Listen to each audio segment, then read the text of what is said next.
Hey guys, I'm Ashley Dawson, a holistic health practitioner and the creator of the Holistic Healing Tribe community, your go-to place for all things holistics, where we discuss everything holistic health and wellness to provide you with various health tips and insights to help you integrate holistic health practices into your everyday life. If you're new to the channel, click the subscribe button below and turn on the notifications so you can stay on top of new content I post. Thanks for joining us here in the video. Let's get into it. In this video, while recording an episode for our podcast Heal for Real Radio, we will unravel the profound significance of nurturing the spiritual and subconscious corners of our being in relation with our physical health. Well, anyway, that's amazing though, because Ibiza is really, it's full with open-minded people who are really open to healing in this type of way, and, furthering their development in terms of spiritual growth and such. So in terms of connection and for you to continue learning in the realm of this practice, it's kind of perfect for you. Yes, it really is. On the other hand, it's a double-edged sword because it can cut both ways. What I've experienced is here on Ibiza is that I can't only journey to the spirit world through dreaming or through meditation or through shamanic journeying, but I can also get there with psychedelics, which is of course a topic that's interesting in this it can help to get there, but it can also cause damage or be a little bit less unstable. Right. If it's not done in the, in the proper environment with the proper guides, proper preparation, proper reflection, all of that, it's a really delicate process. Yeah, I can see how it could go wrong. But that's where you come in, right? And so you can, help people prepare themselves for these experiences to go inward, dive deeper into their subconscious and integrate it into their spiritual life, which really just is what life is. Life is spiritual. It's just how much you're open to it, to understanding the connections and relations, between your mind and the world around you, right? Yeah, exactly. I think you've hit the nail on the head there. I think it's about openness and understanding. So what I do is I guide people gently, kindly, and slowly across the bridge to the subconscious and back a few times, so that you learn what it feels like to be in that other realm, to be out there or in there, and also to grasp some of the information, some of the knowledge from there and bring it back to the conscious. If you've ever tried to remember a dream, you kind of know what I'm talking about. It's quite difficult to keep hold of the information, the symbols and the feelings that you got on the other side, and actually take it with you to your conscious life, and even more to actually apply it to your daily life and your health and well-being. So that's kind of where my guidance is useful, or has been experienced as useful. 100%. It can be because it's a peephole, like you said. That's a perfect word. Is you can only really see into your subconscious a small amount. So, without having a guide, you can imagine how distracted people would get, or discouraged, or they would just stop going inward because they're not getting anywhere. They might find it useless. But with a guide like yourself, you really help them push forward. And you had personally done something like this with me, and it was really, really powerful. And a lot, very vivid. It was so vivid. It was like I was experiencing a dream in my waking life. It was really, really powerful and enlightening, and super cool experience, and powerful work. And so then you incorporate a lot of dream work as well, and dream interpretations, correct? Yeah, so I do that for myself. And when people, what happens is, so that when people cross the bridge every now and again, knowingly, so they do it on purpose. And again, that can be through meditation, visualization, shamanic journey, with a rattle, without a rattle. It can be different ways. For me, that bridge is the bridge. So when you've crossed it a couple of times, you will find that your dreams become more vivid. You remember them more easily, because the lucidity which happens is a result of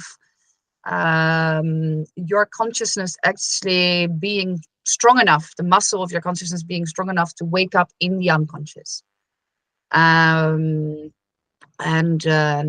Yeah, that's really interesting. So dream work actually kind of is part of it anyway. The natives in Australia, and I might get this wrong, and a lot of shamanic cultures in South America as well. The dream world is the shamanic world. It's one and the same. So yeah, of course I incorporate it because it's the same reality. Yeah, the same world. Correct. Yeah. Like just because you're not a shaman doesn't mean it's not, in the, the essence of shamanic work, right? Is that what you mean? Yeah, I mean, the point is a shaman. So I don't consider myself a shaman. Correct. Let's start with that.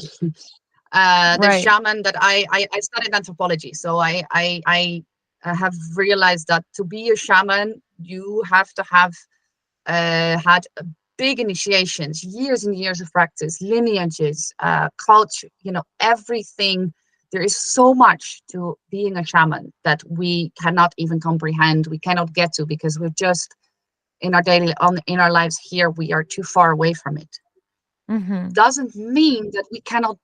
So what the shaman does is he or she travels to the other world, gets information, brings it back to the tribe, and helps to heal or solve issues. That's what a shaman does. Right. So, and we can do that. Doesn't mean we are a shaman. We are not the healer of the tribe, but we can, and we do daily in our dream world and in other things, when you have a flashback, whatever, many ways, we do travel to the other world, but we are not conscious of it. So you don't have to be a shaman to do shamanic work. What you do have to realize is that shamanic work, yes, we go there all the time, but the more conscious you get with this, the more important it also is to understand where you're actually going and how deep this impacts you as a person and your actions and your feelings. Because it's so internal, it is directly tied to how you feel. So you have levels. You have this, like the physical level, which is very organic and material, and then you have the mind level, which is like more thoughts and things, but it's still kind of connected to the material world. And then the spirit, the subconscious world, there is no time and space. So this is very interesting and very cool and very lovely and very healing also to explore, but also it can be dangerous and there can be risks to it. Again, if you're not guided to it by anyone, or if you're guided through it by someone who is doing it for other reasons than just purely healing and helping you. I'm sure we've all heard the stories. So I think it's really important to realize that, yes, it's a very human thing, and it has existed all throughout the ages, these journeys. Every culture's done it in some ways, but and it's not exclusive to just the shaman of the tribe or just someone who has done years and years of practice and had at least 100 ayahuasca ceremonies and at least no. For me, that's not the case.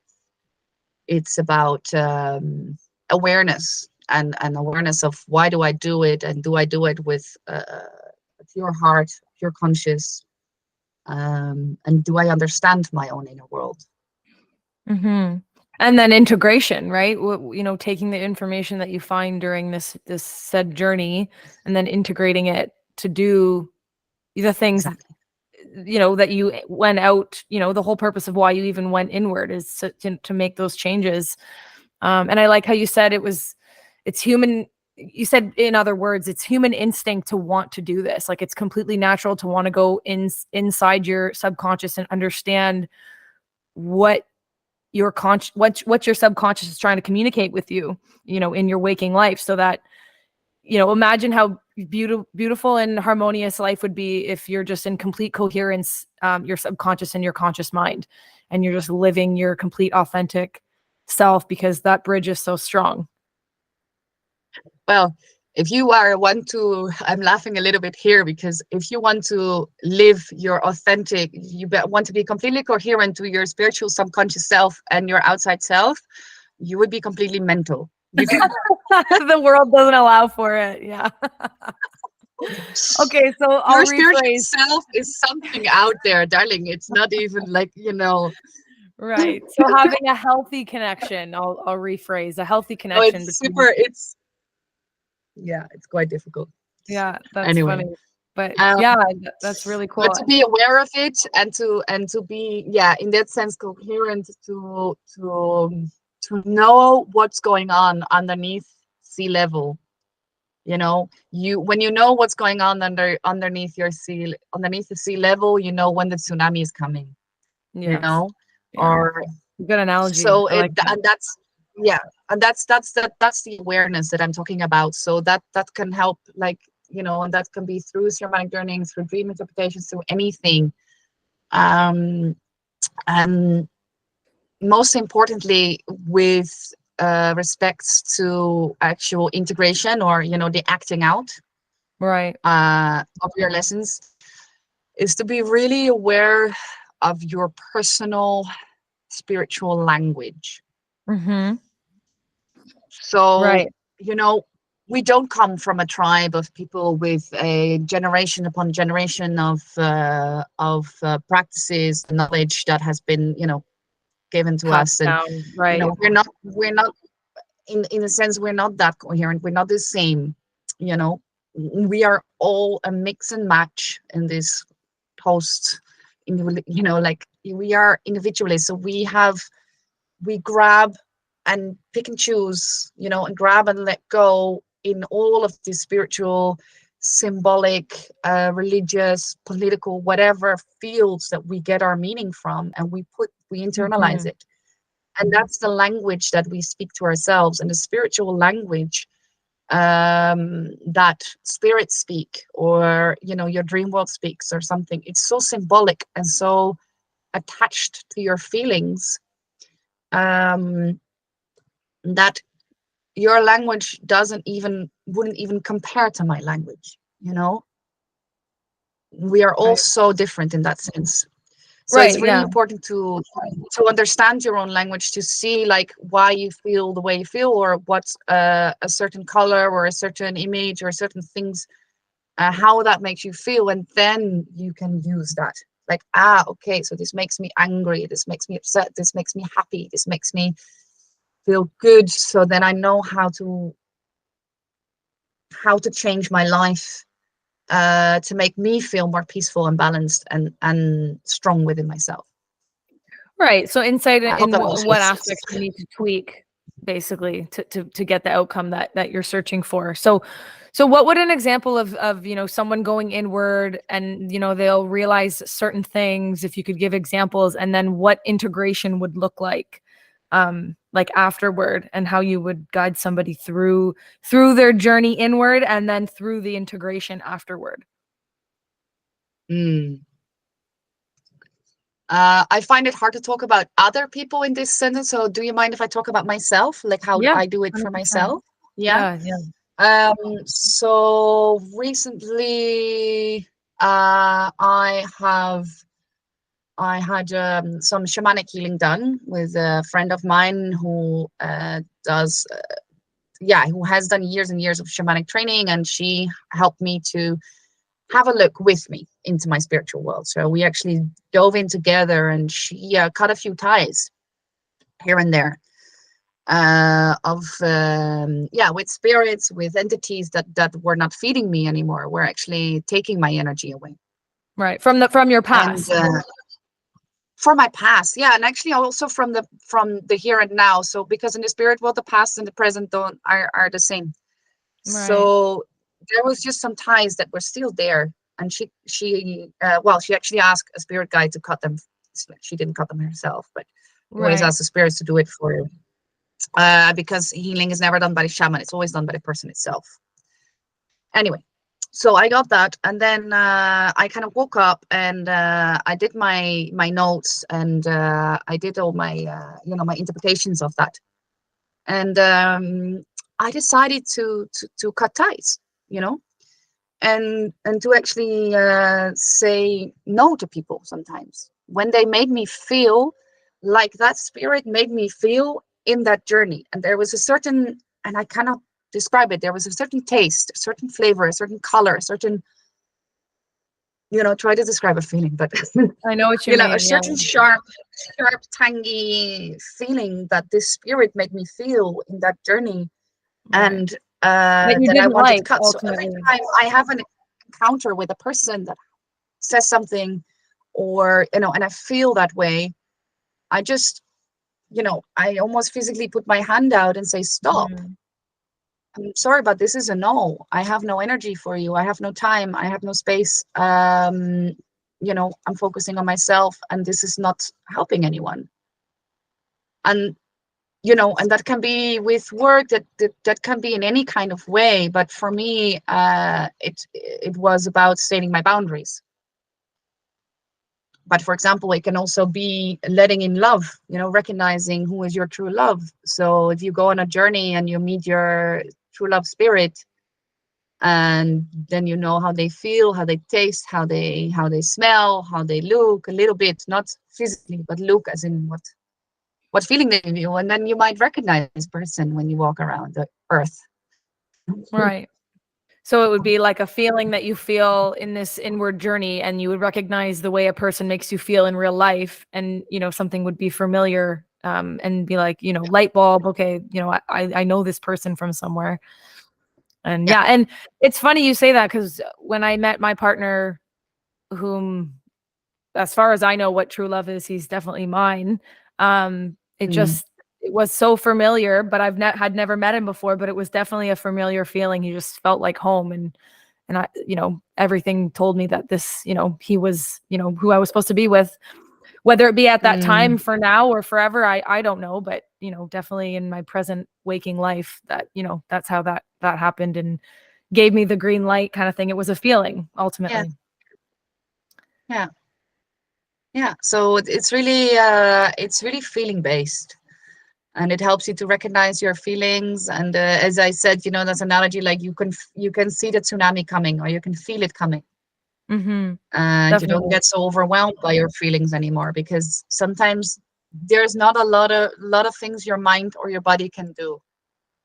Most of the time, yes, with hormones, with diet, with exercise, with a lot of things, you can do a lot of things. But sometimes there's just too much at play underneath the surface. Yeah. And then the only thing to do is just, to stop and to rest, and to look inwards, and to see what the, is going on, Right.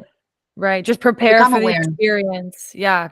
Prepare for the experience Yeah. and be aware of what's happening, so that you can process it, and it doesn't take, Yeah. because when you're not processing it, and when you're not prepared for whatever's happening, the experience that's going on before you, because you can't control it, you can't stop it. So all you can do is be aware and Yeah. prepare for it. Because when you're not prepared, and you're ignoring it, or you're, in denial, and you're not processing Yeah. it, now you've just created so much more work for yourself, that's going to hinder yourself in the present moment, and then hinder your Mm. healing experience, like your basically your life, for however long it takes you to process that. Yeah. Yeah, exactly. Yeah. And So so that's it. Yeah. I've seen people physically change their being, just from deciding to live in denial, and not process something that's happened. Often than not, it's traumatic experiences, but you can see their Exactly. physical body starts to change. Obviously, that happens over time, but their attitude almost changes immediately. Yeah. How they're speaking, how they make you feel. They're Yeah. angry, they're confused, which is, oftentimes understandable, but yeah, it's sad to see that, how people resist, and it actually hurts them. It's not Yeah. helping them. Yeah. So that's quite a beautiful topic you've touched on there. Actually, it's like the trauma trigger is you know we can reach it through these practices. We can go there, Definitely. but we can only go there if we have a lot of security in place. So for me, especially the spiritual healer, won't go anywhere the person is not ready to go to. Mm-hmm. Because but it's and if you believe in it, it can be multi-generational, it can be it can be nationwide, it can be worldwide. There's a lot of stuff that is stored and comes together in the spiritual realm that sometimes our minds and our physical bodies are just not ready to cope with. Mm-hmm. So then, yeah, you will dive into other coping mechanisms like addiction and violence and anger and, just trying to push away all of these feelings. What I tend to do in situations that I see that people are blocking certain passages, it's like just keep them closed. Because if they're ready to open, they will open in a dream world. They will open when they have to open. So what helps is to get to know the rest of the realm without opening actually that one trauma door. Keep that closed. That will open when it has to open. But to get to know the rest of the surroundings, to know what language your spirits speak with you, what kind of symbols they give you, what kind of way you can deal with this. That when that monster actually finally shows up, Mm-hmm. you have your sword ready. You have So your you your kind of guides help, behind you. right? So helping them lay the Prepare for groundwork, battle. so to say. Yeah, yeah. Lay the groundwork, exactly, and then and the groundwork is very nice. The groundwork is a lot of fun. It's when you actually start opening those doors, which eventually, if you're ready to heal and you really want to get clean, it's at some point it will happen. That's when it gets messy, and it can get super messy. Mm. I actually worked for a lot of years in psychiatric hospitals and care homes in Holland Mm-hmm. as a host. So I was never anything medical. And you see the what happens when people open the doors too quickly or when they're open for them. You know, Mm, and yeah, it's not. It's of course it's not with everyone the same, but sometimes you see that. It's healing gone too far. Yeah. you know It's just not the wrong dose. it's just the wrong dose and not love based. Right. Right. um Yeah. so, Um, for sure. Like, so my personal experience with you, I was in the middle. So I had spent the last 10 years of my life, probably I'd say, on a mission to break generational patterns because I knew that the life that I was living wasn't something that I had chosen. They were things that were happening that were so deeply ingrained in generational beliefs and things that were instilled in me. And I had to like unlearn so much and then bring awareness to so many things and understand that, this wasn't what I wanted to do, not the direction I wanted to go. And so when I took control, so that last 10 years I've been on that path, and then, obviously met a lot of amazing people along the way. But when I had met you, it was almost like so divine because I was ready, and you took me there to that place in my subconscious inward, and you took me there physically. Like I remember, like we went to like we were traveling. I met you in Belgium. Went to Paris, and we would just go on the most beautiful walks. Like I had the most beautiful birthday of my entire life. We were just sitting by this beautiful pond in Paris. I didn't even know something that beautiful even existed. I felt like I was on psychedelics at the moment, but I was completely sober. And it was just the conversations that we were able to have and the topics that we were able to come to. And you helped me release so much anger from past trauma that I had experienced yeah. from people and happening and things that I that had become me, that the feelings that I was harboring of hurt, like all that hurt, it had become me. And it was just so powerful of an experience for you. You introduced me to my spirit, my spirit guides, which essentially are me. They're just parts of me. But yeah, it was one of the most enlightening things. And to say that you made me feel safe enough to go down those paths, what is an understatement. It never once felt dangerous. I was never once afraid. I never once second guessed the path I was going. We were just, one foot in front of the other, and we were just going, and it just flowed so beautifully. And it changed my life. But it prepared me, like what you were saying, it prepared me for, because then it was lockdown and the whole world was in lockdown. And I don't know that I would have handled it as well as I did if I hadn't had that preparation with you, to connect with myself. Right. Yeah. So yeah, anyway, your work is absolutely amazing. And, I'm glad that I had met you, and anyone would be super lucky to work with you and have even half of an experience that I had to change the trajectory of their life and their healing, truly. Thank you. Thank you so much for saying that. Yeah, I remember that moment when I saw you and I recognized that I actually invited you to go to a retreat lodge to do some shamanic work. That didn't happen, and we just went on a journey together. It's beautiful when you recognize people are on the path and ready to dive a little bit deeper and actually recognize themselves. Yeah, very beautiful, very brave. Yeah.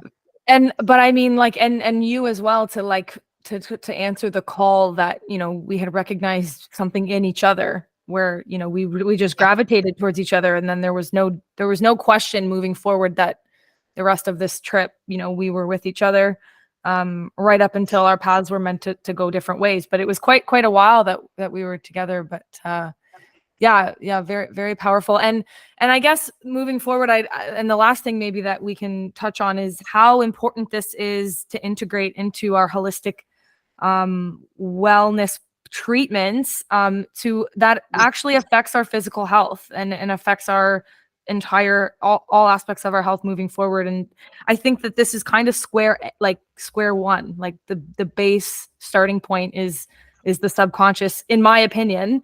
And then everything kind of, comes after. It all comes, thank you for saying that. I think for me, I don't think there's a square one in holistic health. That's why it's a circle. Right. You can start anywhere. Fair enough. And it's good to start where you feel safe. So if you already feel safe with doing a lot about your nutrition, start with that. And if you feel very comfortable with talking about your dreams and your your guides and your spirits and your religion, then start with that. That's my personal idea about that. What I wanted to touch on is something that you said in your personal account. Thank you for that, by the way. Really beautiful. Is that you said that there are all parts of you. So I think if we talk about integration and how to integrate spiritual well-being in physical and mental well-being, it's about that. It's about recognizing which part of yourselves. I always say, which parts of yourself are on the throne. So some people have a really strong, bitchy woman always on the throne because they feel like that's the one that that can rule the world. Well, then the little girl in themselves, or the dog, or the dragon, or the whatever, or the color red, or any other kind of parts of themselves that also want to speak, don't get a chance. And that's where we see that if you have someone who thinks that it's very important to look good, to have a thin stomach and all these things, always on the throne, but the one that just wants to sit down every once in a while and blah blah blah, and who wants to be a little bit fatter and a little bit more lazy and a little bit more relaxed, never gets a chance, then you get stressed, you get burnouts, you get all this blah blah blah. So it can help you to become aware how you can actually change your physical actions, or your thought actions by spiritually, emotionally, putting someone else on the throne.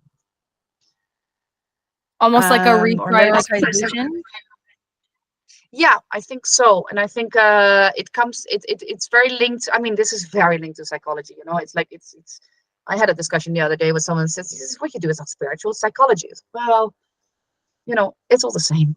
I don't know. It's quite difficult to, you know, to find a boundary, because for me it's so ingrained. Right. Well, and that's the point of what we're talking about, is that they really are one and the same. And I think that's what I meant when I said square one. You're 100% right. Holistic health is, you know, you could start wherever. But what I notice even in my practice with people is it always comes back to the inward, the inner self, the inner journey. Even if they're comfortable starting with their physical body and their nutrition and exercise, and that's a great starting point. And oftentimes it's the easiest starting point for people to start. But it always, if people stick with it, it always leads to the inward journey and the subconscious healing. And for me, that's square one in terms of where the real healing is going to start, because you can lose the weight and you can eat well, but if there's that inner battle, you're never, it's going to manifest in unhealthy ways. Like almost always. I've never seen it not. It will just move to another area of your life. Exactly. You It know? just manifests itself differently, right? But unhealthy nonetheless. And so when you you know, finally dig deep enough to heal those parts of the inner self, it manifests and projects and glow. That's when people are glowing with radiant health. And that's, you know, that's when you see, and when you can just tell that people have done the inner work, because they're just glowing, they're just happy, and they're just full of love, and they're so healthy, and they care about their health, and they care about other people. And you know, that's, to me, that's the most beautiful thing about being in good health. Yeah. So it all comes down to self-knowledge, self-love, self-awareness. And you can do a lot of that on the surface, and you can do a lot of that through, you know, psychological stuff. But I think that if you go deeper and go into, you know, the spiritual realms, the subconscious realms where time and place don't exist, you can really dive deep and heal those wounds and not let them move themselves to another spaces of your life. So I think that's super strong, powerful stuff. And I always say it's anyone who is willing and, you know, able to embark on that journey is super brave. I mean, we're all very brave because we live on this planet. So yes. But to do the inner work, it's as I said, it can be fun, it can be excruciating. But it's always for the longer game, you know. It's a super long game. Like this goes on for generations. Also, like not to pass your pain or your unseen bits over to your kids, or even if you don't have kids, to your colleagues or your friends or your partners. You know, just deal with it for yourself. Then yeah, I think we can heal the world. You know. 100%. Yeah. It's a personal responsibility to, you know, heal ourselves, make ourselves like a good version that we love, and, you know, that's functional, and making a positive influence. Like you said, like how we take care of ourselves, that's going to project into every person we meet, and that will impact their experience in a positive way or a negative way. So how are you contributing to life, basically? Really, like people need, like, you know, ask yourself, okay, how am I contributing? Am I doing it in a positive way, or am I doing it in a negative way? And if I'm doing it in a negative way, do I care? You know, asking the honest questions. Do I care enough to make the changes? If the answer is yes, there's a million ways to start. And if the answer is no, well, you have to keep asking questions. Okay, well, why don't I care? Do I really not care, or am I lying to myself, kind of thing? Yeah. So yeah. Do I not care, or do I not dare? Right. Again, you know, like, am I afraid, or am I, you know, because a lot of people say, oh, I don't care. Well, you know, I don't want to, you know. Yeah, I love that. It's funny. It's a free country, but anyway, it's, yeah. Cool. Awesome. Tetska, I think I feel very complete with all the topics that we covered. Is there anything else you wanted to mention or discuss before we head off of here?